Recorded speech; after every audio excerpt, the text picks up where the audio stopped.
বন্যায় বিপর্যস্ত ভারতের উত্তরাঞ্চলে 4 দিন ধরে চলা বৃষ্টি, বন্যা ও ভূমিধসে অন্তত 42 জনের প্রাণহানি হয়েছে। হিমাচল প্রদেশে উত্তরাখণ্ডের 3টি জেলায় রেড অ্যালার্ট জারি করা হয়েছে। টানা বৃষ্টির কারণে হিমাচল প্রদেশে সবচেয়ে ভয়াবহ পরিস্থিতি দেখা দিয়েছে। সেখানে প্রাণহানি বেড়ে 31 জনে দাঁড়িয়েছে।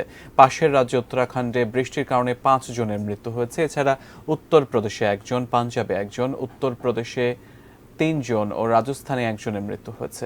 গত 4 দিন ধরে জম্মু কাশ্মীর, উত্তরাখণ্ড, হিমাচল প্রদেশ, হরিয়ানা, উত্তরপ্রদেশ ও রাজস্থানে ভারী থেকে অতি ভারী বৃষ্টি হচ্ছে। এতে নদীর পানি উপচে বন্যা দেখা দিয়েছে।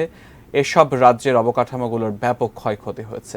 জরুরি সেবা কার্যক্রম ব্যাহত হচ্ছে।